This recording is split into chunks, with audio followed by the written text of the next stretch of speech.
तो फकीर आदमी है, झोला लेके चल पड़ेंगे जी। लेकिन पूरी दुनिया में आपने ऐसा कोई फकीर देखा है जो 1,40,000 का चश्मा लगाता हो, खुद घूमते हैं 12 करोड़ की मर्सिडीज में, मतलब भिक्षा मांगकर यहाँ पर फॉरेन टूर भी कर लिए और डिजिटल कैमरा भी खरीद लिया डिजिटल कैमरा के रिलीज होने से पहले। और नरेंद्र मोदी अपने आप को गरीब ही नहीं, बहुत गरीब परिवार का बताते हैं। मित्रों, मैं बचपन में रेल के डिब्बे में चाय बेचता था। वाह, क्या फकीरी है। वो भगवान है हमारे, हम उनकी पूजा करते हैं। सच तो ये है दोस्तों कि ये लोग हमारे हिंदू धर्म को ही तोड़ने मरोड़ने लग गए अपने नफरतखोर एजेंडा को फैलाने के लिए।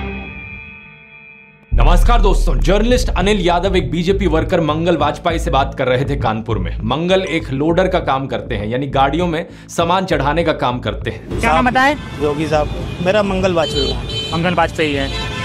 यहाँ लोडर का काम करवाते हैं। साथ ही साथ ये बीजेपी एमएलए महेश त्रिवेदी के लिए वॉलंटियर भी करते हैं। ये उम्मीद जता रहे थे कि बीजेपी इस बार 400 पार करेगी। चुनाव में किसका माहौल है? बीजेपी जीतेगी 400 के ऊपर। लेकिन जैसे जैसे बात आगे बढ़ती है, मंगल अपनी परेशानियों के बारे में बताते हैं। वो बताते हैं कि उनके पास बिजली नहीं है, सीवर की व्यवस्था नहीं है। हमारे पास बिजली नहीं है घर में, हमारे पास लैट्रिन घर में नहीं है, हमारे पास सीवर व्यवस्था नहीं है। उन्होंने बीजेपी एमएलए महेश त्रिवेदी को कई बार कहा, हमने महेश त्रिवेदी से भी कई बार कहा कि 20 फुट पाइप पड़ना है, तो अगर पड़ जाए तो हमारे घर की सीवर व्यवस्था बन जाए। नहीं बन पाई। उन्हें कुछ भी नहीं मिला और ना ही उन्हें कुछ मिलने की उम्मीद है। त्याग तपस्या की मूर्ति है कि कुछ नहीं मिला, लेकिन उसके बावजूद कोई शिकायत नहीं है और ना कोई उम्मीद है मिलने की। लेकिन फिर भी वो खुद को भाजपा का भक्त कहते हैं। लेकिन ये तो कहा जाता है ना कि भूखे पेट ना होए भजन गोपाला। इस पर मंगल वाजपेयी जवाब देते हैं कि ऐसा कुछ नहीं है, आदमी बालू खाकर भी पेट भर सकता है, यानी कि मिट्टी खाकर भी पेट भर सकता है। सब हो जाता है अगर संत चलेगा तो सब हो जाता है। बालू खा के पेट भर लेता है। इन्हें कोई शिकायत नहीं है। प्रधानमंत्री मोदी को ये परमात्मा मानते हैं, उनकी पूजा करते हैं। ऐसा कैसे हो सकता है कि एक पॉलिटिशियन को लेकर लोग इतने अंधे हो गए हैं? और ये इकलौते नहीं है, मैंने पिछले वीडियो में आपको उसके कई और उदाहरण दिए थे। बीजेपी के टिकट पर तो कुत्ता भी खड़ा हो जाए हम जिता देंगे। ये सच है, अगर कुत्ता भी आएगा उसको भी जिताएंगे। ये तो फिर अंधविश्वास नहीं, भक्त हैं, अंधविश्वास नहीं है, हम भक्त हैं। महंगाई मेरे हिसाब से कोई ज्यादा नहीं हुई। अब मैं 10 साल से बनियान नहीं पहन रही, देखो आप। वो भगवान है हमारे, हम उनकी पूजा करते हैं। ऐसा हुआ है इमोशनल मैनिपुलेशन और ब्रेन वॉशिंग की वजह से। एक बड़े स्केल पर देश में लोगों का ब्रेन वॉश किया गया है, और जो माफिया यहाँ पर ब्रेन वॉश कर रहा है लोगों का, वो 4 डिपार्टमेंट्स पर काम करता है। पहला डिपार्टमेंट लोगों में गर्व और अहंकार भरता है कि आप महान हो क्योंकि आप हिंदू धर्म में पैदा हुए। दूसरा डिपार्टमेंट आपको एहसास दिलाता है विक्टिमाइजेशन का, कि सदियों से, 1000 सालों से आपके पूर्वज विक्टिम बनकर रहे थे। तीसरा डिपार्टमेंट आपके अंदर डर भरता है कि आपको खतरा है उन लोगों से। और चौथा डिपार्टमेंट यहाँ नरेंद्र मोदी को मसीहा बनाता है कि सिर्फ नरेंद्र मोदी ही आपको बचा सकते हैं। पहले 3 डिपार्टमेंट्स की मैं 3 अलग अलग वीडियोस में ऑलरेडी बात कर चुका हूं। अब वक्त है इस चौथे डिपार्टमेंट को एक्सपोज करने का। नरेंद्र मोदी की कल्ट ऑफ पर्सनैलिटी, कैसे इनके इतने सारे फेलियर्स के बाद भी लोगों को इमोशनली मैनिपुलेट किया जाता है कि लोग इन्हें भगवान मान बैठे। आइए जानते हैं आज के इस वीडियो में।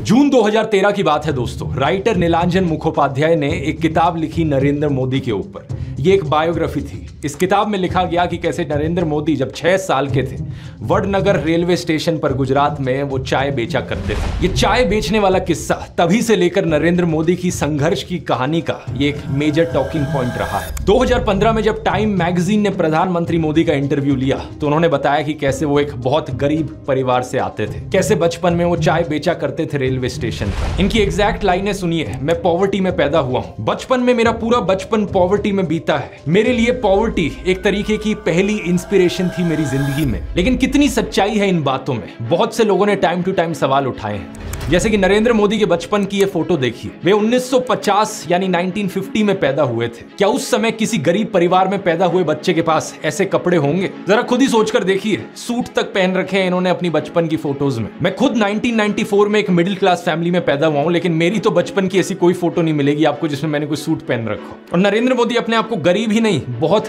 गरीब परिवार का बताते हैं। इंडिया टुडे ने इनकी पुराने घर की एक फोटो पब्लिश करी थी, स्क्रीन पर देखिए। बहुत बड़ा घर नहीं है, लेकिन क्या आपको ये 1950s के किसी बहुत गरीब परिवार का घर दिखता है? परिवार में नरेंद्र मोदी के 5 भाई और 1 बहन है। 2 साल पहले नरेंद्र मोदी के छोटे भाई प्रहलाद मोदी ने कहा था कि उन 5 भाइयों में से जिसका नंबर लगता था वो मदद करने चले जाता था। उनके पिता ने पूरी जिंदगी चाय बेची, उन 5 भाइयों और 1 बहन को बड़ा किया। इसलिए नरेंद्र मोदी को चाय बेचने वाले का बेटा कहना चाहिए। ये पत्रकारों की गलती है। सब भाइयों ने चाय बेची है, मेरे पिता ने पूरी जिंदगी चाय बेची, पूरी जिंदगी। इसीलिए कहा जाए तो चाय बेचने वाले का बेटा कहना चाहिए, चाय बेचने वाला नहीं कहना चाहिए। ये पत्रकारों की गलती है। 2014 में कांग्रेस नेता अहमद पटेल ने कहा था कि नरेंद्र मोदी कभी चाय वाला नहीं थे, बल्कि वो एक कैंटीन ठेकेदार थे। अब कांग्रेस की बात पर कितना यकीन किया जाए नहीं किया जाए, लेकिन 2021 में बीजेपी ने भी ये कैंटीन वाली चीज अनइंटेंशनली एक्नॉलेज करी थी। रेलवेज मिनिस्टर अश्विनी वैष्णव ने इंस्ट्रक्ट किया ऑफिशियल्स को कि वो वडनगर रेलवे स्टेशन पर एक कैंटीन को ब्यूटीफाई करें। इंडिया टुडे के आर्टिकल में यह क्लियरली लिखा हुआ है और इसके नीचे एक फोटो भी लगी है इस टी स्टॉल / कैंटीन की, जो नरेंद्र मोदी के पिता चलाया करते थे। हाल ही में लिखे गए CNN के इस आर्टिकल को देखिए। नीलांजन मुखोपाध्याय खुद कहते हैं कि मोदी की जो पॉवर्टी की कहानी है वो ग्रॉसली एग्जैजरेटेड है, यानी कि बहुत बढ़ा चढ़ा कर लोगों को बताई गई है। इतना ही नहीं, एक दूसरे आर्टिकल में नीलांजन बताते हैं कि नरेंद्र मोदी के पिता के पास इतने पैसे थे कि वो मोदी और उनके भाइयों को स्कूल भेज पाए। और स्कूल जाने का मतलब था कि वो कहीं और फुल टाइम काम नहीं कर सकते थे, बस वो स्कूल के बाद अपने पिता का हाथ बटाया करते थे। ये सब सुनकर एक बहुत बड़ा सवाल आपके मन में आएगा कि ऐसी कहानियों को क्यों बढ़ा चढ़ा कर हमें बताया जाता है। नीलांजन कहते हैं ऐसा इसलिए किया जाता है ताकि इंडियन पब्लिक को एक आइडिया बेचा जा सके। मित्रों, मैं बचपन में रेल के डिब्बे में चाय बेचता था और आज आपके सामने खड़ा हूं।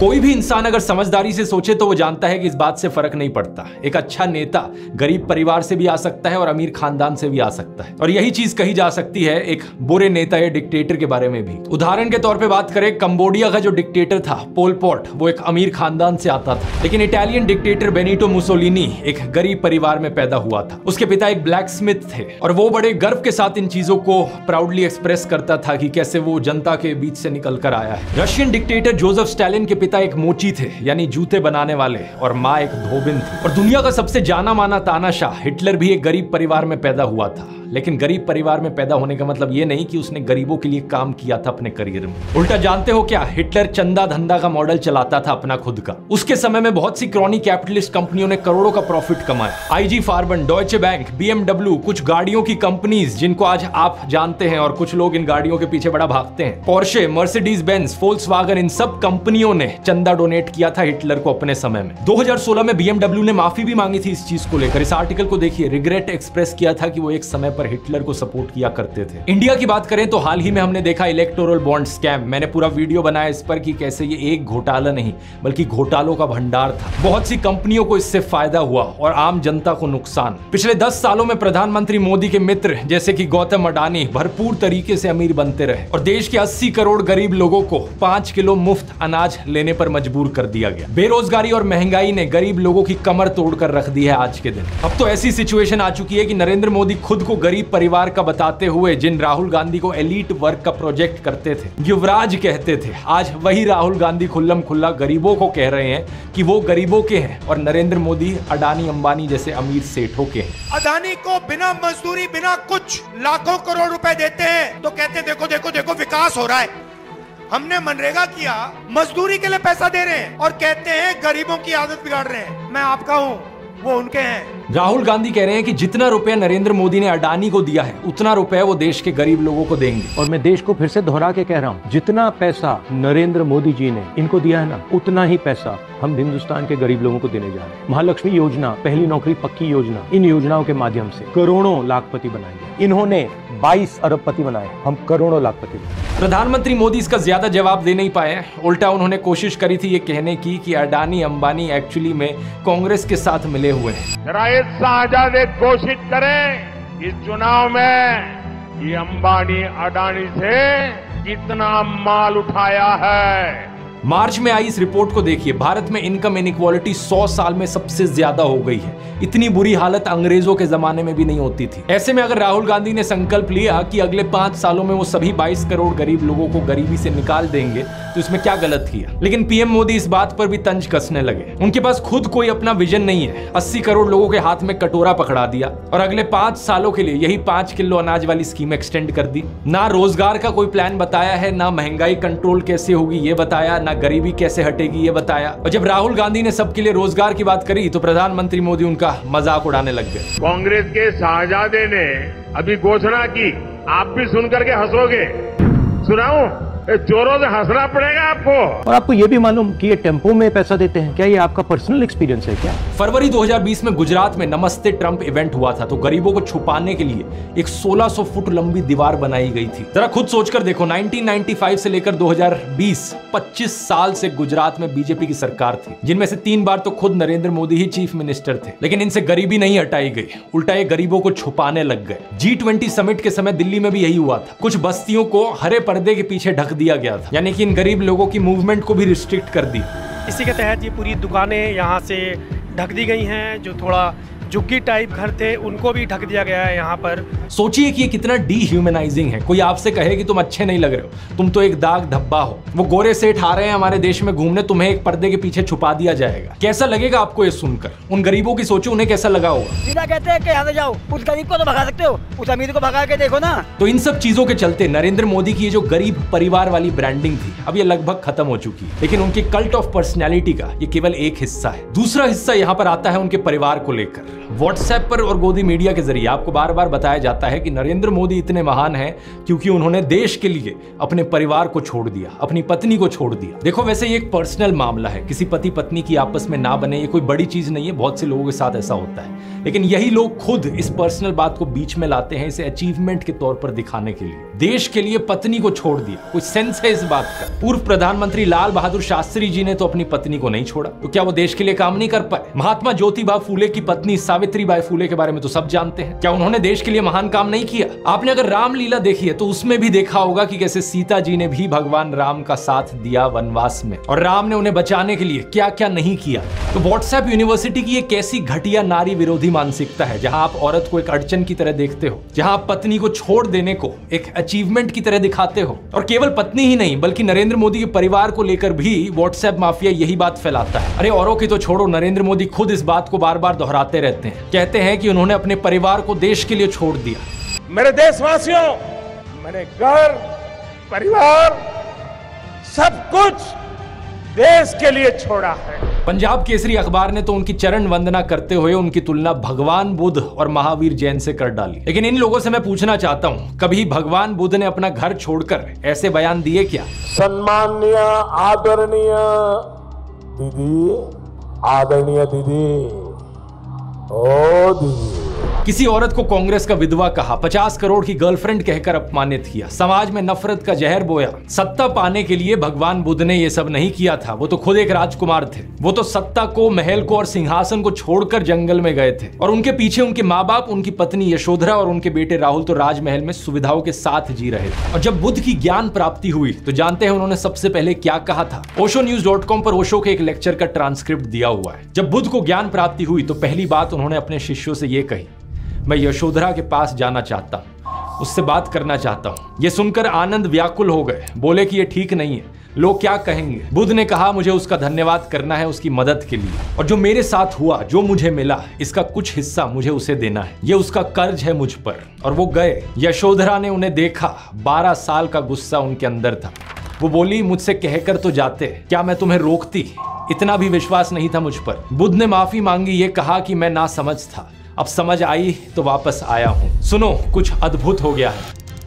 मेरा पहला दायित्व तुम्हारे प्रति है, इसलिए वह अनुभव तुम्हारे साथ साझा करूंगा। यशोधरा की आंखों से आंसू झरने लगे। आप प्रधानमंत्री मोदी का इंस्टाग्राम अकाउंट देखिए जरा। प्रियंका चोपड़ा और निक जोनस की वेडिंग रिसेप्शन में गए, उन्हें बधाई दे रहे हैं। इस वीडियो को देखिए, विराट कोहली और अनुष्का शर्मा के वेडिंग रिसेप्शन पे जाकर उन्हें गुलाब दे रहे हैं। मलयालम एक्टर सुरेश गोपी की बेटी की शादी में गए। टाइम्स नाउ की एंकर नविका कुमार के बेटे की शादी में गए। मुकेश अंबानी ने हॉस्पिटल खोला तो वहां बधाई देने पहुंच गए। इस न्यूज आर्टिकल को भी देखिए। नरेंद्र मोदी ने गौतम अडानी के बेटे करण की ग्रैंड एंगेजमेंट सेरेमनी को भी अटेंड किया। तो बॉलीवुड सेलिब्रिटीज और अमीर सेठों की शादियों में जाने के लिए बहुत समय है इनके पास। हालांकि इसमें कुछ गलत नहीं है, इनकी मर्जी अगर ये जाना चाहें तो।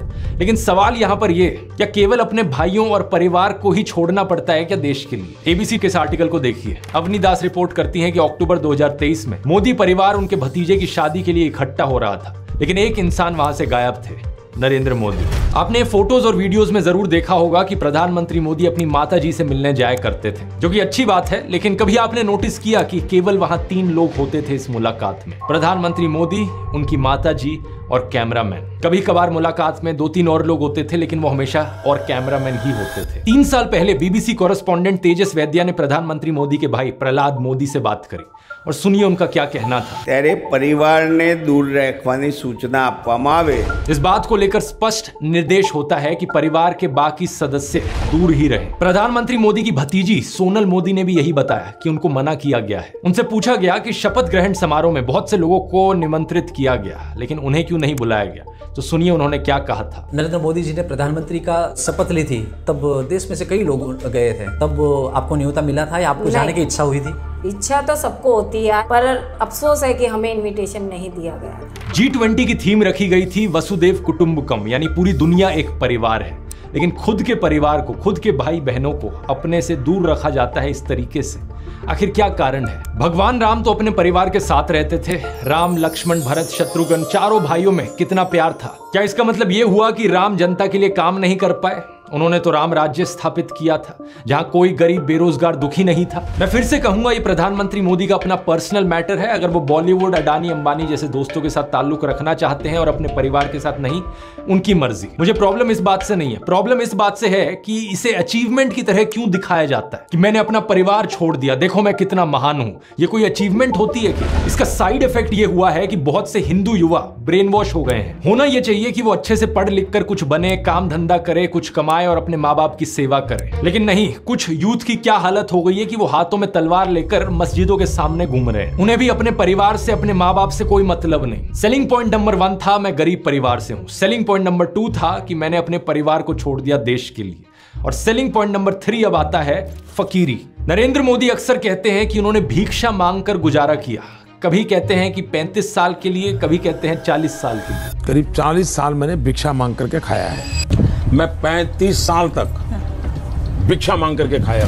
चलो इतनी तो बोलने में गलती हो सकती है, 35 साल हो, 40 साल हो, लोग अक्सर भूल जाते हैं। लेकिन सवाल ये कि वो एमएलए पहली बार बने 2002 में, तब उनकी उम्र होगी 52 इयर्स। लेकिन उससे पहले 90s में ही पता नहीं कैसे उन्होंने फॉरेन टूर्स कर लिए। ये फोटोज देखो उनकी, आईफिल टावर के सामने पेरिस में, व्हाइट हाउस के सामने अमेरिका में, हॉलीवुड के सामने, लंदन गए, वो मलेशिया गए। क्या 40 साल भिक्षा मांगकर इतने पैसे कमाए जा सकते हैं कि फॉरेन के टूर्स कर ले 90s में? और साथ ही साथ इसी बीच में नरेंद्र मोदी ने बीए और एमए की 2 डिग्रीज भी कर ली अलेजिडली। ये कैसे हो गया? आप ही बताओ दोस्तों। साल 1990 में डायकाम मॉडल 1 रिलीज हुआ था, जो कि यूएस में लॉन्च होने वाला दुनिया का पहला कमर्शियली अवेलेबल डिजिटल कैमरा था। लेकिन प्रधानमंत्री मोदी अपने इंटरव्यू में बताते हैं कि उन्होंने पहली बार डिजिटल कैमरा 1987 या 1988 में यूज किया था। मैंने पहली बार डिजिटल कैमरा का उपयोग किया था 87-88 में शायद। मतलब भिक्षा मांगकर यहाँ पर फॉरेन टूर भी कर लिए और डिजिटल कैमरा भी खरीद लिया डिजिटल कैमरा के रिलीज होने से पहले। वाह क्या फकीरी है। वाह मोदी जी, वाह वाह। अपनी कलम को गिरवी रख चुका एक गीतकार कहता है कि फकीरी है आपके स्वभाव में। एक फकीरी है आपके स्वभाव में। कभी नरेंद्र मोदी खुद ही कहते हैं कि हम तो फकीर आदमी हैं, झोला उठाकर चल पड़ेंगे। अरे हम तो फकीर आदमी हैं, झोला लेके चल पड़ेंगे जी। लेकिन पूरी दुनिया में आपने ऐसा कोई फकीर देखा है जो 1,40,000 का चश्मा लगाता हो, अपनी बूढ़ी माँ को नोटबंदी के लिए लाइन में खड़ा कर दिया और खुद घूमते हैं 12 करोड़ की मर्सिडीज में? एक तरफ तो शास्त्री जी जैसे प्रधानमंत्री देखे हैं देश ने। बताया जाता है कि उनके पास सिर्फ 2 धोती और 2 कुर्ते हुआ करते थे। कुर्ता फटकर इस्तेमाल करने लायक ना रहे तो उसे भी रुमाल बना लेते थे लाल बहादुर शास्त्री जी। लेकिन प्रधानमंत्री मोदी की यूएस विजिट की इन फोटोज को देखिए, एक दिन में 4 बार कपड़े बदलते हैं। द प्रिंट में लिखे गए इस आर्टिकल को देखिए। उत्तराखंड और हिमाचल जाते हुए प्रधानमंत्री मोदी ने 8 घंटे में 4 बार कपड़े बदले। इस टाइम्स ऑफ इंडिया के आर्टिकल को देखिए, प्रधानमंत्री मोदी गंगा आरती करने गए तब भी कपड़े बदलते जा रहे हैं। हुबली टाइम्स वालों ने तो इनकी फैंसी ड्रेस का एक पूरा कोलाज बना दिया। इंडिया टुडे ने भी इनकी 22 हेड गियर्स की कलेक्शन दिखाई है इस आर्टिकल में।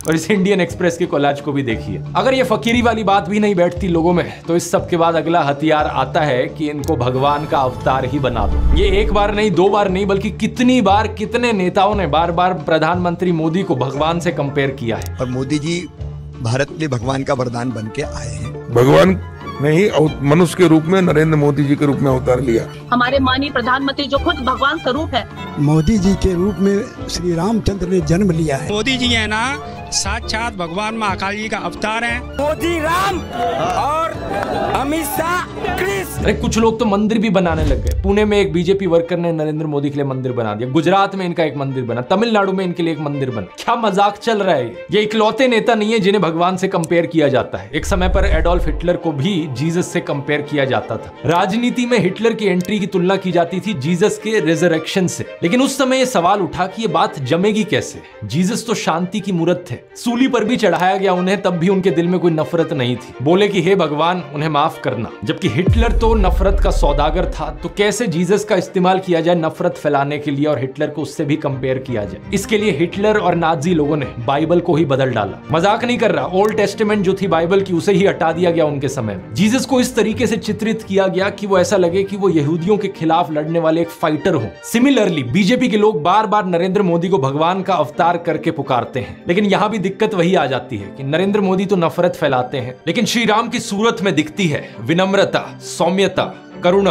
राजा रवि वर्मा की इस आइकॉनिक पेंटिंग को देखिए, राम दरबार, जो कि हमारे देश के करोड़ों घरों में लगी हुई है। इस प्रॉब्लम का समाधान ढूंढने के लिए इनके लोगों ने राम की सूरत बदलनी शुरू कर दी। पिछले कुछ सालों में आपने देखा होगा ये एंग्री हनुमान और एंग्री राम की आइकॉनोग्राफी गाड़ियों के पीछे इसे लगाया जाता है, ये दर्शाने के लिए कि ये है असली में भगवान राम। चरित्र ही बदल दो भगवान का। रामायण में मुसलमानों का कोई जिक्र नहीं है, लेकिन इन लोगों ने रामायण को भी तोड़ मरोड़ दिया अपने नफरत खोर एजेंडा के लिए। 2016 में एक बीजेपी एमपी ने कहा कि मुसलमान तो रावण के डिसेंडेंट्स हैं। व्हाट्सएप माफिया वालों ने हमारे हिंदू स्क्रिप्चर्स में एक झूठा कोट इंसर्ट कर दिया, धर्म हिंसा तथैव च, जो चीज किसी वेद पुराण में नहीं थी, किसी रामायण महाभारत में नहीं थी। इन्होंने जबरदस्ती अपना नफरत खोर एजेंडा बीच में घुसा दिया उसके। धर्म हिंसा तथैव च, आपको जान करके आनंद होगा कि ये किसी भी ग्रंथ में कहीं पर भी नहीं लिखा हुआ है। और इससे आपके रोंगटे भी खड़े हो जाने चाहिए कि ये कौन सी सेंट्रलाइज्ड कॉन्स्पिरेसी यूनिट है जो इतनी बड़ी बड़ी साजिशें करती है कि जो बात धर्म ग्रंथ में लिखी भी नहीं हुई है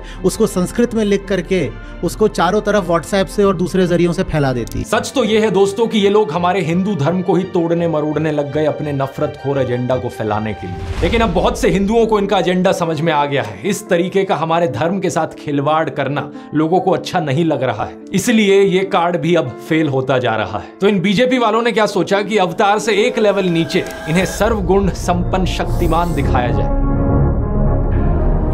क्या सीन है, वाह क्या सीन है।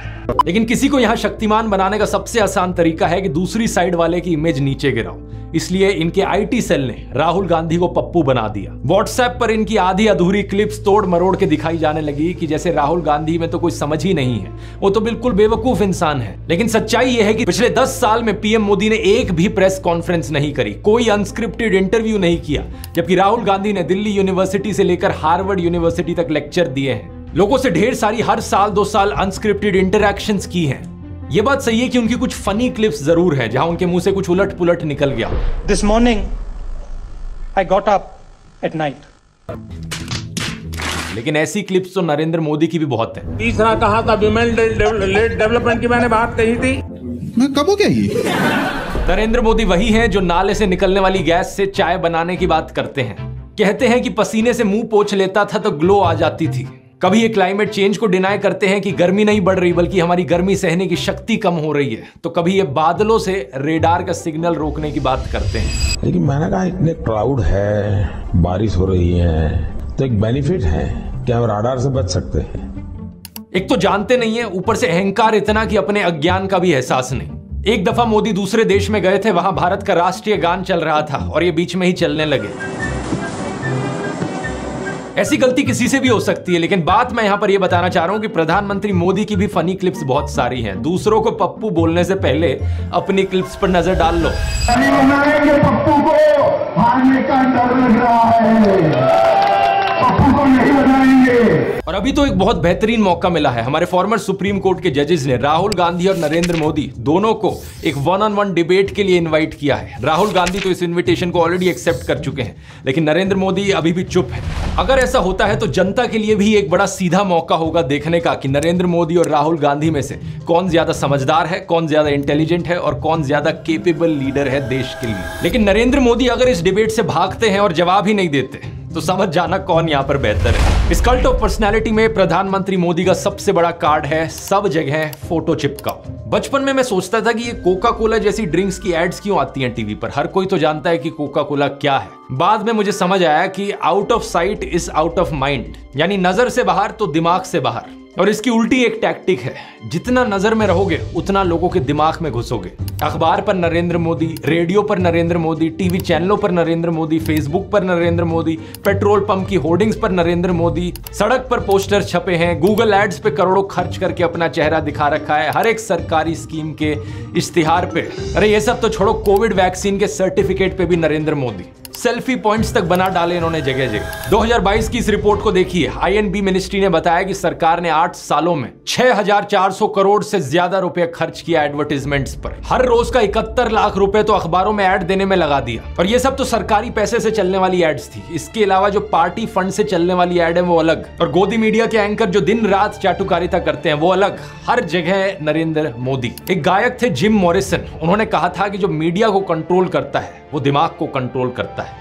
लेकिन एक और सिंगर थे बॉब मार्ले, उन्होंने कहा था कि हर वक्त हर किसी को बेवकूफ नहीं बनाया जा सकता। और अब यही हो रहा है कि हर तरफ मोदी का चेहरा देखकर लोग उकता गए हैं। और ये जो वॉर रुकवाने वाली कहानियां हैं, इन पर पूछा जा रहा है कि इतनी ही वॉर रुकवाने वाले हो तो मणिपुर की हिंसा क्यों नहीं रुकवा देते।